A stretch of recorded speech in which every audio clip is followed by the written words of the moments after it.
인생은 선택의 연속이다 라는 말이 있습니다. 우리는 매 순간순간 선택을 합니다. 지금 영상을 보고 있는 이 순간도 여러 선택들의 결과이죠. 여러분은 선택을 할 때 어떤 과정을 거쳐 하시나요? 매 선택마다 신중히 생각해서 의지를 가지고 선택을 하시나요? 아니면 그냥 끌리는 대로 무의식적으로 선택을 하시나요? 2000년대 초반 심리학 분야에서 적응적 무의식이라는 개념이 나왔습니다. 진화적인 관점에서 인간의 생존에 유리하게 작용했던 인간의 무의식적인 부분을 설명하기 위한 개념입니다. 이 개념에 따르면 우리는 의식적인 생각의 과정을 거쳐서 어떠한 의사결정을 내리는 것이 아니라 대부분 무의식적으로, 반사적으로 결정을 내린다고 합니다. 위기 상황, 급박한 상황에 적응적으로 대응할 수 있게 함으로써 생존해 나갈 수 있었던 것이죠. 흔히 감, 필이라고 하는 것들이 이 적응적 무의식이라고 할 수 있을 것 같습니다. 한편 이 개념이 나오기에 앞서 인지심리학자 다니엘 카너만은 이중처리 모델이라는 이론을 통해 인간의 의사결정 과정을 설명하려고 했습니다. 이 이론에 따르면 인간의 사고체계는 두 가지 방식으로 작동한다고 합니다. 첫 번째 방식인 시스템 1은 무의식적이고 신속하고 자동적이고 직관적입니다. 어떤 문제 상황에 대한 답을 거칠게 빠르게 내죠. 다만 신속한 대신 오류가 많고 편향에 사로잡힐 확률이 큽니다.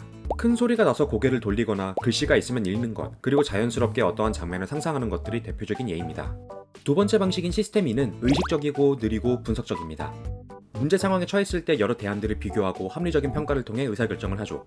수학 문제를 풀거나 어떠한 상황을 통제할 때 등이 대표적인 예라고 할 수 있습니다. 우리는 대부분 시스템 2를 통해 살아간다고 생각하겠지만 카너만은 대부분 시스템 1의 영향 아래에 있다고 합니다. 의식보다 무의식적인 선택과 행동들이 더 많다는 것입니다. 정말 의식적인 것보다 무의식적인 선택과 행동이 더 많은 것일까요? 1980년 생리학자 벤저민 리벳은 한 실험을 진행합니다. 리벳은 실험에 참가한 사람들의 머리에 뇌파 측정 장치를 부착한 후 앞에 놓인 버튼을 손가락으로 누르게 하였습니다. 참가자 앞에는 특수한 타이머가 준비되어 있습니다. 실험자가 누르겠다는 의지를 가진 후 누르기까지 시간이 걸리기 때문에 의지가 생길 시점에 타이머의 시간을 기억하고 누른 후 해당 시간을 보고하게 하였습니다. 한편 뇌파 측정 장치를 통해 버튼을 누르는 상황 전후에 뇌파가 어떻게 변하는지를 파악하여 의지와 뇌의 명령, 그리고 행동 간 선호 관계를 확인하고자 하였죠. 여러분은 이 셋의 순서가 어떻게 될 것이라고 생각하시나요? 의지가 먼저고 뇌파가 감지되고 실제 누르는 행동, 이 순서로 진행되었을 것이라고 생각하시나요? 리벳 역시 그럴 것이라고 가정을 하고 실험을 진행했습니다. 하지만 실험 결과는 달랐습니다. 실제로는 뇌파, 의지, 행동의 순서로 나타났습니다. 의지를 내기 0.5초 이전에 이미 뇌파가 관찰되었죠. 이는 우리가 의식적인 생각이라는 것을 하기 이전에 이미 우리 두뇌는 활동을 하고 있다는 것을 의미합니다.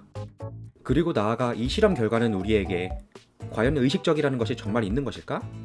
의식도 사실 무의식이 발현된 하나의 종류이지 않을까? 과연 인간의 자유의지라는 것이 존재할까? 등 많은 시사점을 남깁니다. 어떤가요? 여러분이 이 영상을 클릭하고 보게 된 것은 여러분의 의지인가요? 아니면 여러분의 무의식이 먼저 반응을 하고 의지를 내게 했다고 생각하게 한 것일까요?